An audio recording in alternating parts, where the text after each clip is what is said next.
ఇది 100% తెలంగాణ అస్తిత్వం మీద దాడే, తెలంగాణ భాష మీద దాడే, మన సంస్కృతి కట్టుబాట్లు మొత్తం తెలంగాణ ప్రాంతం మీద కరడుగట్టినట్టు ఆంధ్ర వాళ్ళు చేస్తున్నటువంటి దాడే. ఇది 100% ఒప్పుకోవాల్సిందే.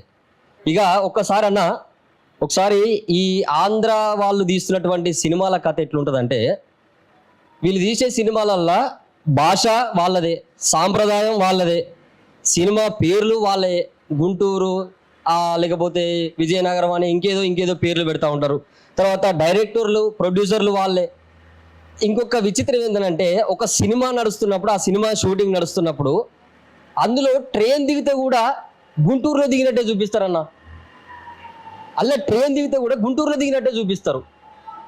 ఇంకేదైనా పల్లెటూరు చూపించాలన్నా కూడా ఆంధ్రప్రదేశ్లో ఉన్నటువంటి ఊర్లే చూపిస్తారు.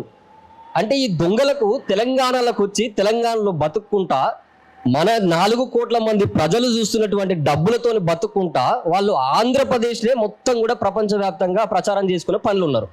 అయితే ఇక్కడ అతిపెద్ద మోసం ఏందో తెలుసా? ఇంకొకటి ఏంటంటే, చాలామంది తెలుసుకోవాలి. ఇది ఆంధ్రప్రదేశ్లో ఉన్నటువంటి మొత్తం ఆ రాష్ట్రంలో ఉన్నటువంటి డైరెక్టర్లు ఎంతమంది ఉన్నారో, ఇప్పటిదాకా ఎన్ని సినిమాలు తీసిరో, మీ ఒక్క సినిమాలన్నా హీరోగా ఒక్క బీసీని పెట్టిన దమ్మున్న ఒక డైరెక్టర్ వచ్చి ముందుకు వచ్చి చెప్పాలా. ఒక్క బీసీనన్నా, ఒక బీసీలో ఉన్నటువంటి హీరోయిన్ కావచ్చు, హీరోలను కావచ్చు, లేకపోతే ఒక మంచి విలన్ కావచ్చు, ఒక్క దమ్మున్న డైరెక్టర్ నాకు కావాలా. పెట్టరు. అగ్రవర్ణాలు మాత్రమే సినిమాలు తీస్తున్నారు, వాళ్ళు మాత్రమే హీరోలుగా చూపిస్తున్నారు, వాళ్ళని మాత్రమే హీరోయిన్లకు చూస్తున్నారు, వాళ్ళు మాత్రమే ప్రొడ్యూసర్లు ఉంటారు, వాళ్ళు మాత్రమే డైరెక్టర్లు ఉంటారు, ఫైట్ మాస్టర్లు, డాన్సర్లు మొత్తం వాళ్ళే ఉంటారు. ఇక మరి ఏమిచ్చారా అక్కడ ఉన్నటువంటి బీసీలకు అందరికి ఏమిచ్చారు? మీరు దీనికి సమాధానం చెప్తారా? ఒక్కరన్నా చెప్పరు.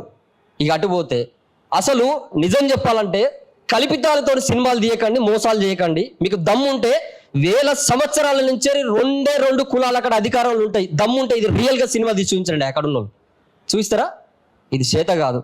కేవలం ఆంధ్ర తెలంగాణ పంచాయతీ పెట్టడం కోసం పాలకులు పెడుతున్నటువంటి కుట్రలో అక్కడ కొంతమంది హౌలాగాన్లు సోషల్ మీడియాలో వాళ్ళకు సోయి లేదు, పాడు లేదు, ఏది పడితే అది ఉరులుకుంటా మాట్లాడితే ఊరుకుంటాం అంటున్నారా? మా సీనాన్ని చెప్పింది పొద్దుగల చీరి సింతకు కడతాం.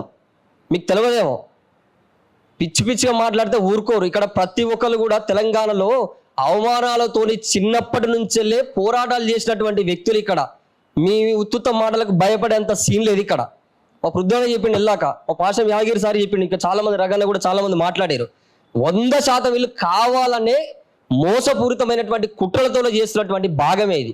ఇక అటుపోతే ఇక ఆయన వస్తాడు ఇడికి, ఇలా జాగిరి అంటాడు. మా రాకేష్ అన్న చాలా మంచిగా చెప్పిండు.